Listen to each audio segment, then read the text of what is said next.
Hi, I'm Jeff. And I'm Jay. Welcome to this week's episode of Arguably Correct. Man, you say that so well. It takes practice. I heard our friends over at Super Good Question. Yeah, they were definitely debating, trying to say the word arguably, and just to let you know, yes, it took us a while to be able to say that fairly clearly. When we were debating the name, we're like, oh man, it's arguably, and it is one of those words you say over and over again, and it starts losing meaning, or starts to I can't even say normal English words.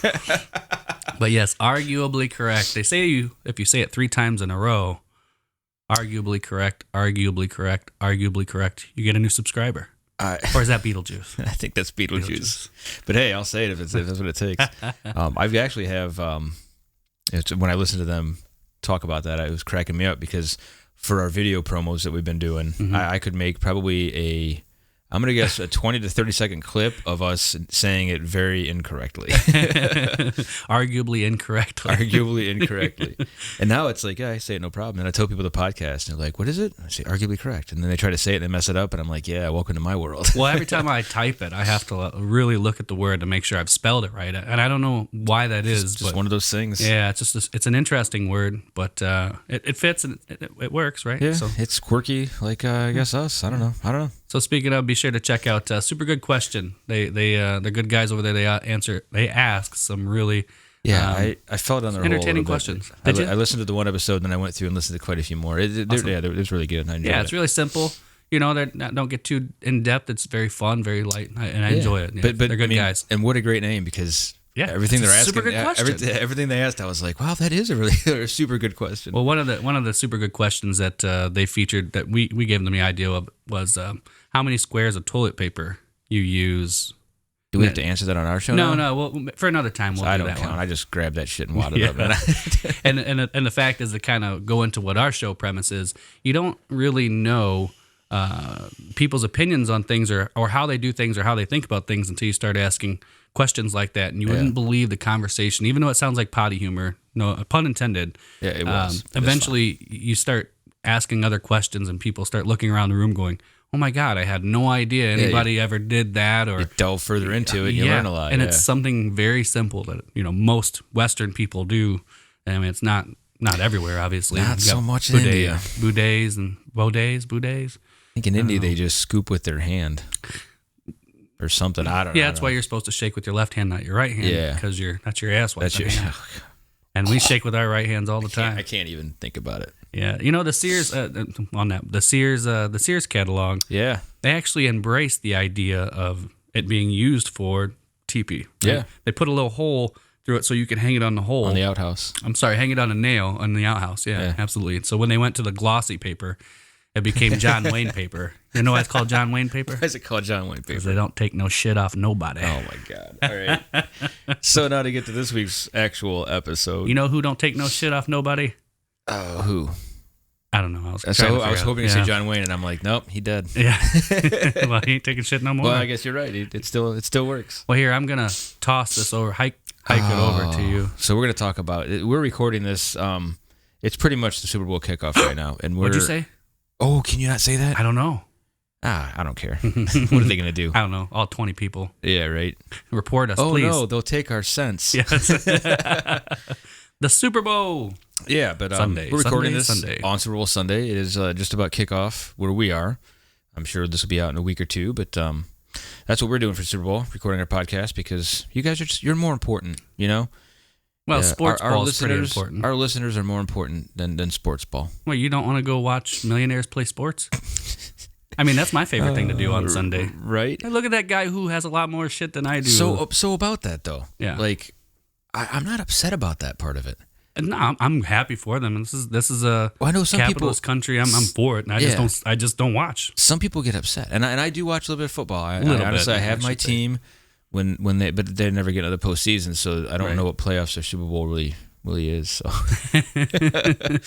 it's that thing that everybody else does, but not exactly. You, right? Exactly. I'm like, they play football in January? I had no idea. I thought the season ended in December every year. True. But so I mean, I'm a bit of a fan. I like football. I think, and I like hockey.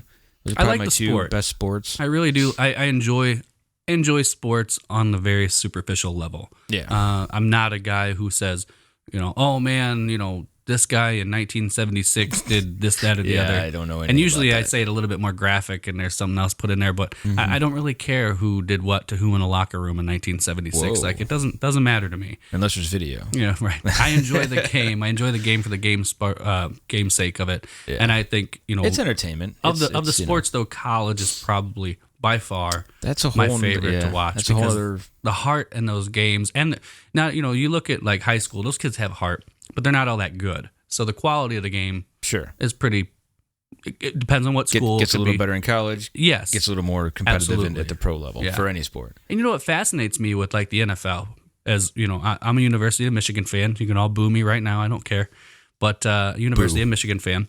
I boo you with every boo in my body. And speaking of University of Michigan, Tom Brady. Was he from the University of Yeah, Michigan? See, I he's a didn't even know quarter- that. And one of the few quarterbacks you hear that were actually good So do you in want college. do you want the Patriots to win I today? don't Then give a shit. Yeah, I don't care. That's a good answer. I like Yeah, I it. don't care. I haven't bet anybody, and I don't have a horse in this race. So, Yeah. I want it to be a good game, an entertaining game. I don't want to see a blowout. That's ridiculous. That is or, always boring. Or a deflated game. His legacy, man, his legacy. But I was surprised to find out how much, I guess, how the NFL worked with profit share. I did not know it was a profit share. I just and then learned this. I looked into it, and it's not just the NFL. So for those of you who don't know, the teams basically pool their money up throughout the year on most things, TV licensing, all the merchandise that you buy. All licensed merchandise. Yeah, all licensed merchandise. All that goes into a big bucket. And at the end of the year, they split it evenly between all the teams. So it doesn't matter if you like the shitty Browns and nobody goes, which actually, for Browns being a shit team, they actually have a decent... Why did you pick the team that I like? I was trying to avoid saying who I was a fan of, and then you went and you didn't attacked have them. to. You didn't have to say that you were a fan of them. You could have just left that on the table. You just labeled yourself. Somebody talked shit. I had to defend. I've been a lifelong Browns fan. But nobody shows up at the stadium. It doesn't matter. I didn't mean to jump on your point, but That's fine. When you see some of these teams like the Browns or like the Lions that have year after year after year of a non-winning season, failures, Epic failures. it just doesn't make any sense to me. And I think the profit sharing might be probably why, because the owners aren't really engaged to change anything because they're still going to make money even though their team sucks. Now it's about $7 billion a year that they split. That's it. Damn, they could fund the wall. That's just. I mean, they're all patriots, right? You can't kneel. You can't kneel and. Sorry, I'm just saying. You broke me on that one. I was not expecting that one. But I mean, all the patriots. Let's just send all the NFL money and we can build a little bit bigger wall. Why are we bringing politics into this? It's just at the number, I guess, just drove me right to it. But wow. It seems related, right? I don't know how. But well played, sir. So anyway, that $7 billion industry just in their profits. Is that profit or is that gross? I think that's just profit. That's I think it's profit, and that's what they split. So Right. basically, every so that's team gets profit. $2 to $250 million a year, whether they did good or not. Right. And that doesn't count. That's not all their money. That's just what that's just the profit sharing portion. Correct. I mean, They have concessions and all those things. That doesn't get lumped in there. I think that's individual. I think it's individual. But I the mean, TV contracts, the licensing. it's way. I mean, I knew there was money in it And you know why you know that number, though? because I looked it up. But why is that number published? Oh, I have no idea. Because the Green Bay Packers are a publicly owned company. Oh, I did know that. And so they owned have by- to. So as a profit share, and since they're tied to everybody else, they have to okay. report their earnings to the SEC. So do you think if they weren't, Hell no, you wouldn't know. It wouldn't be out? I mean, it would be guessed, right? I Yeah. mean, they would make approximations, but you can actually find exactly how much money has Wow. been made because obviously it's a profit share. If you can find out what they do, you can extrapolate that to how many teams there are, and you can then you come know to the final number. Yeah. Well, and I mean, I'm sure it's more than that number. That's just the profit sharing portion. But I looked into it, and it's not just the NFL. NBA is profit sharing. I believe. not know that. I don't know if baseball is or not, but I believe don't think hockey so. is. I don't think baseball is because the New York Yankees would lead me to believe that that's not the case. Right. Just because of the amount of money that they can spend on their team and the other people can't. And because they have the money. And to in the spend. NFL, like I know the Cowboys are very upset about the profit sharing because they could make money on their own, and so the teams that are successful that have a lot of shit gets sold for the Cowboys. Oh, you mean merchandise? Yeah. Yeah, so they probably lead So the league in merchandise sales. And they've got to give that money back. Oh, yeah. That's tough. to other teams, basically, which is hilarious. So now I know that if you see somebody walking around and they're wearing a jersey of a team that you hate, They're still supporting your team. Yeah. In one way or another. Yeah. Ain't that something? It's kind of, it sort of, I don't know. It bothered me a little bit. I was like, oh, so like when I bought my jersey, for Baker Mayfield for the Browns, I was hoping like in a way that gave Tom Brady some money. Yeah. That gave Ben Roethlisberger some money. I'm helping in an indirect way. I'm feeding into the whole thing where I thought that money just went to the Browns and maybe the NFL a little bit, and I didn't realize it was all shared. That kind of blew me away. So let's understand why they do that. To stay viable. Right, because you have like a team that's out in the middle of nowhere, and I'm going to pick on Kansas City because Kansas City is in... I think it was Jacksonville. What? I think they have like the lowest attendance and the lowest numbers. Okay. Especially this year. Kansas City did really well this year, I thought. I don't necessarily mean by numbers, but generally it's a team that's not supported by a huge, large metropolis. I mean, Kansas City is a big city, but generally kind speaking... of out there. Yeah, it's out there. There aren't as many people to pull from to obtain that kind of audience on the regular. If you're in LA, you can support, 3 teams in LA area, the LA area? I think so. And so, they have the amount of people that can support that.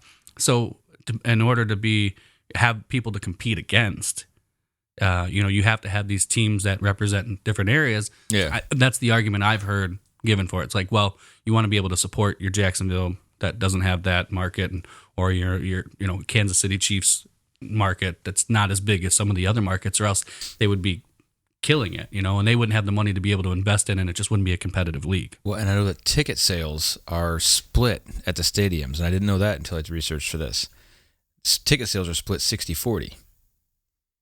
So if, let's say you have a team that has a lot of fans nationwide, okay, so a popular team like the Patriots. Okay, I hate them. I'm sure a lot of other people do, but I know a lot of people love them. So whatever. When they go, if they go to Jacksonville, and Jacksonville sells the stadium out now, whereas they normally don't, Jacksonville gets to keep 60% of that sell, and the Patriots only get 40% of it. So the smaller teams love it when, the owners anyway, love it when a big team comes through that's a big draw, because it fills the stadium, and they. So that doesn't go money. into their profit sharing as far as the kitty? Not the gate. No gate doesn't. So it's TV deals, merchandising, licensing, that kind of stuff, but not the actual gate. Start getting into like just the term licensing bugs me from my music side of life. There's licensing rights, there's publishing rights. Lawyers have ruined everything. But I'm going to leave it at that. Different episode. And who do we call when we're in trouble? What? what? Where did that come from? Ghostbusters? No, the lawyers. Oh, the lawyers. It's one of those things that you love to hate. I was like, why? How are you going to tie in Ghostbusters into this? I mean, I wanted to be an attorney at one time or another, but I would love to be a trial attorney. I thought that would have been a lot of fun, but I don't like doing homework. So you need to do a lot of research for these episodes, you mean? Not these ones. Yeah, you got me on this one, but I have enough up here in the noodle that I can at least participate in the conversation. So to shift off the sports ball, to shift out the financial side of it. Let's see if you can kick a home run here. I guess I'll switch over to the injury side of it. And there's been a lot of people now are putting their kids into football. It's too dangerous of a sport. And I get it for kids. I understand that if you don't play as a kid, you probably won't be good enough to be a pro. But as far as the professional guys go, but it's expensive though, right? To put your kids in football, it's one of the most expensive. I believe hockey is the most expensive. Hockey's sport probably more expensive because of the ice time and pads and stuff like that. But yeah, the injuries are just. But I mean, on the professional level, I don't care. No, I mean, well, they had to get there. They didn't just start playing football at 25 when they were professional. Correct. What I'm saying though is, if it's a hazard of the job, so for people, and I'm not saying you shouldn't improve it to make it safer. I get all that. I'm okay with that. It's like saying don't give fucking skyscraper builder guys a rope. Exactly. Well, but it's a hazard of the job. You might fall. But when you hear of when you hear of a race car driver dying in a race car, you're like, okay, it makes sense. He was driving a race car. Like, it's dangerous. Yeah. NFL player gets concussion and has these severe knee injuries and whatever else. Okay, I get it. It's part of what you made the choice to go in that profession. Yeah. You made your millions, and then you come back after you're out of the league and go, it was unfair. I got all these brain injuries. I'm like, well, fuck you. Why'd you do it? Why didn't you go work at a factory, stupid? Well, I think their argument there was they didn't know that it was a thing because it was hidden. It was. Then they're stupid. Are they? Yes. Okay. If you run your head into things multiple times at high velocity, and you're like, I'm so surprised I got but you're hurt. wearing this protective equipment. You'd probably think you're safe, right? Then you're stupid. Right. Well, it is. In my opinion. But you're absolutely right. Is it safer? Is it better? Here's what happens, right? And, think about a race car. If you were to put a race car driver in a race car and say, okay, go drive this race course at 200 mile an hour, but you can't put your seatbelt on. That dude is probably not going to be very inclined to drive that car at 200 mile an hour without a seatbelt. Because the seatbelt is a safety measure, but it's not a... It's not a prevent all. That's true. When I put on my a motorcycle helmet and ride a motorcycle, I don't all of a sudden think my head is completely and entirely indestructible. No. And nothing bad could happen to it because I'm wearing a helmet. But you do feel a little more empowered. And it's kind of like going back to the handgun conversation we had. If you're walking around without a handgun, you feel maybe a little bit vulnerable or exposed. You don't really have a means to defend yourself. Yeah, absolutely. But if you have, studies have shown if you do have that gun on you, you kind of either are more... have a higher potential to put yourself in different situations where you wouldn't have had you not had that quote unquote protection, which is where I go into the NFL as, here what they've done, they have given these guys all these pads where you could basically take a baseball bat and beat the shit out of them and they can't feel a thing.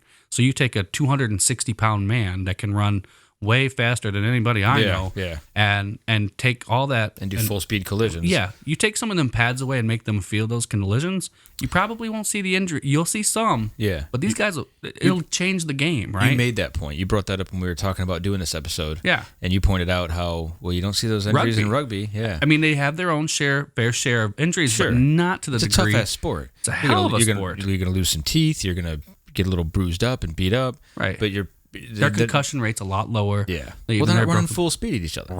But again, if just because you put the helmet on, that doesn't make you invincible. No, but you kind of feel like it, I think. And these guys, they don't think twice about running. I don't maybe I see them sitting at home crying about their concussions, wiping their tears with their millions of dollars. But not I'm like, I don't care. I don't feel bad for you at all, man. But this is what, the guys that brought this up were probably...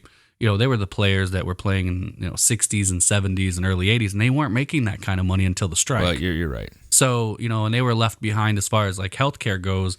Hey, I gave my life to the sport. I entertained all you all. I hope bring the sport I'm in this where brotherhood. it is. And it's a brotherhood, right? I mean, it's I don't know. an organization that not very many people get to have a part in. That's true. So they try to stick together for the most part.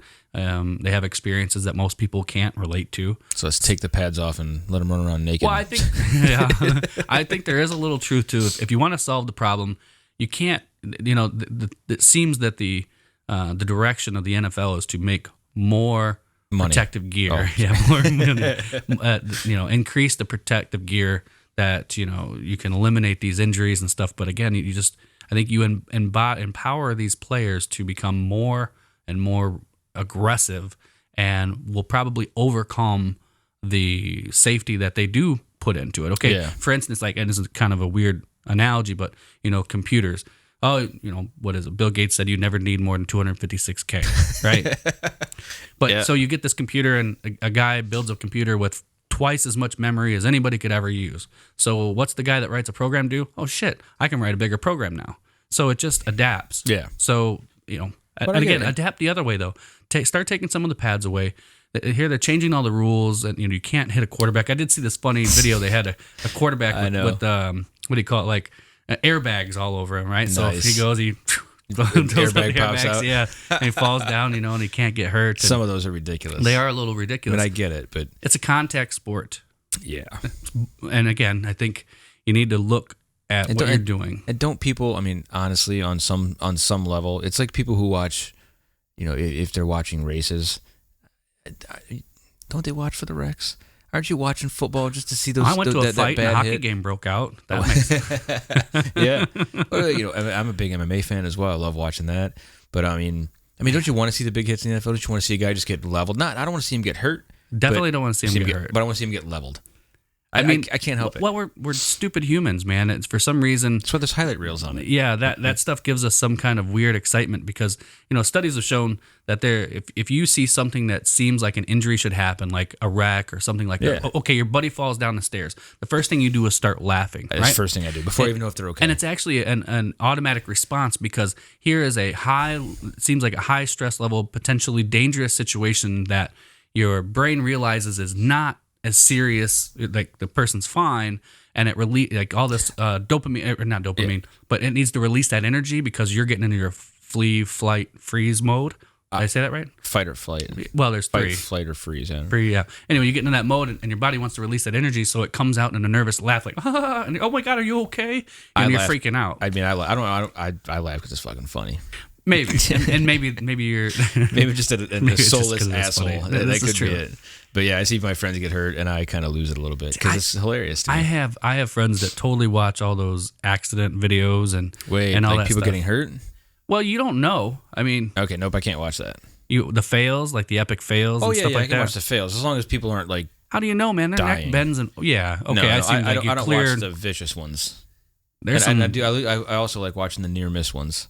Yeah, I'm okay with that, but it I don't know. There's epic fails is usually good because people are messing up a little bit, but they're not. It's not like watching. Remember the old Faces of Death on VHS way back in the day? I can't. David Pearl, man. I can't watch that. That David Pearl video has always been stuck in my head. I don't even want to talk about this anymore. Yeah, that's bad. Faces of Death. My last the point. Original viral shit, terrible. So bad. And that was back when you couldn't just share shit. You actually had to replicate it, and copy it, and give it to somebody. And that video went around a lot. I made it through about 4 minutes, and I could not watch it anymore. Somebody's going on YouTube right now looking please at don't. Faces Please of do Death. not look that up. You're a sick individual if you enjoy that. Some strange stuff. So my last point is the people who get in the NFL and then they kind of fuck it all up. Case in point being a receiver for the Browns, Josh Gordon. So this guy has been to rehab. He plays for the Patriots now, actually. But he's not in Super Bowl because he's in rehab for the 5th time. Like drug rehab? Yes. Okay. I didn't know if you meant like... For marijuana. I knew it. I knew I'd break you on it. You're shitting me, right? I'm not shitting you. Kind of shit do they give the you? NFL is a zero tolerance. Yeah. You cannot smoke marijuana and be an NFL player. So basically, it's a way to satisfy the union and not get fired. This guy fails every damn piss test they give him. And his numbers, his stats, are through the roof. For the small time he's actually gotten. So his on numbers the are field. really high? Is that what you're saying? Yes. So, but he's a really good athlete, and he could be like the top wide receiver. Well, how in is the that NFL. possible?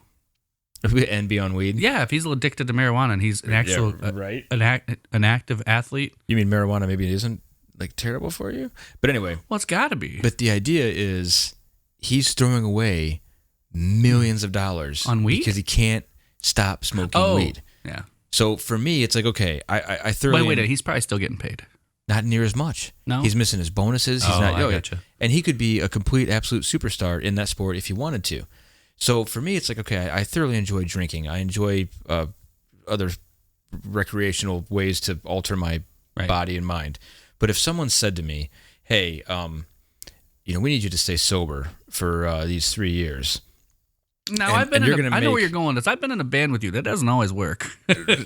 I wasn't making millions of dollars. Nobody offered me millions. That's the caveat. Huh? Yeah, you got to give me the millions. You didn't want that $20 we're gonna make at the door at 3 a.m. I'm not taking that. Yeah, but Sorry.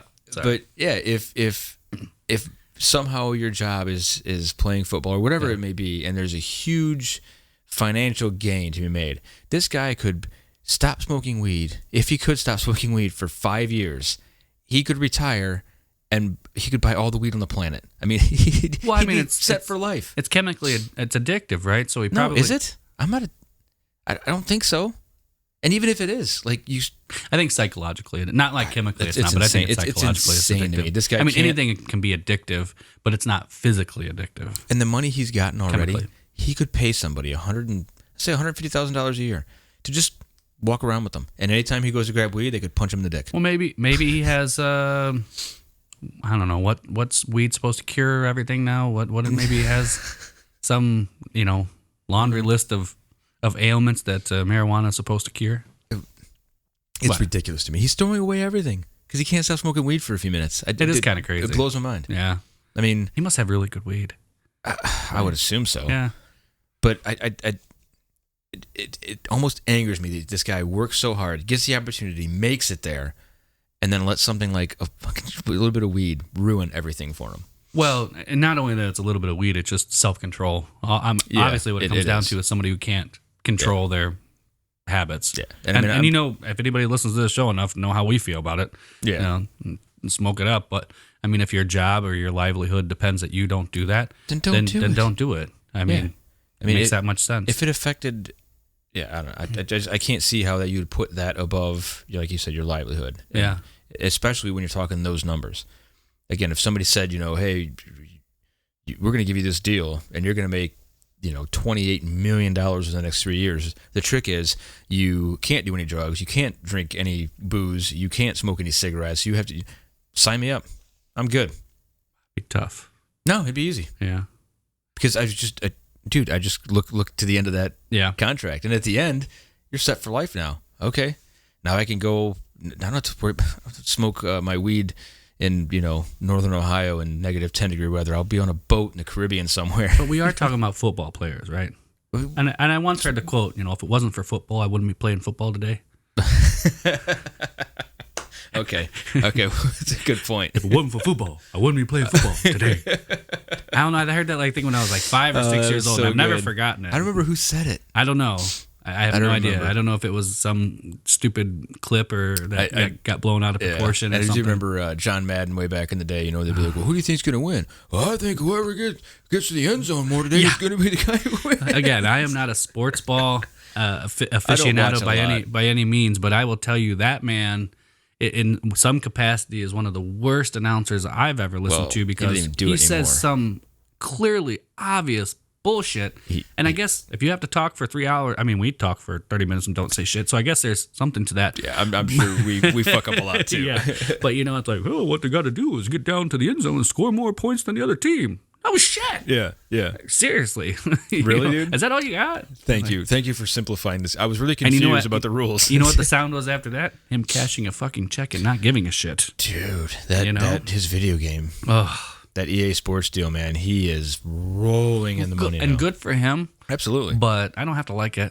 No. It's terrible. You don't. Mm-mm. But I mean, I always found it funny. I enjoy announcers because they just, I don't know. I like watching them fuck up. Well, you know, speaking of announcers, MMA. So I know we're jumping from NFL to MMA, but I'm not a huge Joe Rogan fan. Oh, I am. In that capacity, he just says some shit that I just don't understand. He just talks, I think, to hear himself talk on that on what do you mean? Announce. I don't know. It just seems. Do you know a lot about fighting, like, or he just seems like the John Madden of fucking MMA to me? Like, oh, he's got to get out of that arm bar. He's gonna lose it. No shit, really. I mean, he just says obvious shit. Like, he's in the guard. We see this. But some people don't know what full guard is or what half guard is, or maybe. So I think he just sounds. I think he's trying to explain it to people who are watching so that they. I was in jiu-jitsu for a while, and some of those things that you see them get into, I think it's nice to have that explained to you what, you know what I mean? Like what? But this guy's qualifications is people fucking eating roaches and shit. No, he's a fighter. I know, but he trains. He's. I'm talking about from an announcing standpoint, like, you know. Yeah. You know, I don't know. I just I like it. And you know what? After watching this podcast and kind of hearing a little, and again, some of his podcast episodes are. I don't know. You're struggling to be so PC here. You think he gives two shits with you? No, not a damn thing. You can say it. It doesn't matter. And the I'm other personally times, a fan. I kind of have started to like him a little bit more in that regard, you know. And as far as MMA goes, it kills me when people watch that show and watch that sport and they go, oh man, that guy should have done this or could have done that. It's like, okay, my first question to you is, have you been punched in the face by a full-grown adult man? Yes. You know, if you can say yes to that, then you can have an opinion. If you have never had that happen to you, I agree. I think your opinion's a little bit watered down because the thing with MMA fighters, get hit and try to do anything and after that. you can hit them multiple times, God, and they don't give a fuck. Man, it's something. I was watching. Remember Butterbean? Yeah. I was watching all the famous knockouts from Butterbean. Yeah. And there was this one. Most people never got in to hit him. Like he basically had knocked you out by the time you got As soon even as close you got enough. near him, he just knocked you the fuck out. He just put all his weight in a squared up haymaker. Down you go. Yeah. There was one boxer, I can't remember who it was just nailing the guy. And I don't know if it's because his neck is so damn short. He didn't really have a neck. Yeah. But he just taking bam, bam, bam, hit No after problem. hit after hit, and it didn't seem to bother him a damn bit. Just biding his time. So that I think that fighter was kind of like, God damn. And all of a sudden, I can't win. Yeah, thump, he went down. There's nothing I can do right now. What do you think's the stupidest rule in the NFL? Oh man, that kind of came out of nowhere. I know. I'm just thinking NFL. Stupidest rule in the NFL. And why are there differences in rules between college and pro? I don't know that answer. I'm back to the first one. I think the dumbest rule was when they moved the kickoff to avoid injuries. So now, like, I don't know. It used to be that 80% of kickoffs were run back, and now it's the opposite. 80% or more probably. I don't know the exact numbers, but most of them are down or kicked out of the end zone because they moved the line. And they did it because it's two teams running full speed toward each other, and that's where a lot of injuries happen. But and they have all these pads that they don't feel anything, so they're basically they human, feel things. Human fucking those guys rockets. come out of there rough as shit. I don't know, man. I think that's the argument I'm making. Reduce the pads. I think you can reduce. You just want to see a injuries. bunch of naked dudes running around playing football. That's what I'm hearing. Basically, they're kind of. With those tights on anyway. Men running around in tights, bending over the whole time. So, I don't know, man. Okay, well, you got me sold, man. I say we wrap this episode up. We get some pizza and wings, and let's go watch the sports spectacle. Ball. Yeah. Well, go team, whoever you're rooting for. Yeah. And hope you put some good money in Vegas on them. I'm putting my money on the Browns next year, just because if they win and you put $10 down, you're a millionaire. Okay, so you're only putting $10 down. Okay, that's all you have to, right? The odds are like 9,000 million to 1. Just didn't want you to lose all your money. Okay, yeah. Well, $10. It is what it is. All right. So I'm Jeff. And I'm Jay. And this has been Arguably Correct. If you have any comments, want to leave us some, what do you call that stuff? Hate mail. Yeah. I want hate mail, man. Hate mail. All you NFL fans, do that at arguablycorrectpodcast@gmail.com. Or if you feel up to it, you can tweet us at arguablyc on Twitter. I'm so happy that I'm finally learning that. I still don't know how to use Twitter, but I'm getting there. Hut. Hey, thanks for listening. Hey, take good care. Be sure to subscribe and check us out every Monday at noon. And like and share. Team motherfucking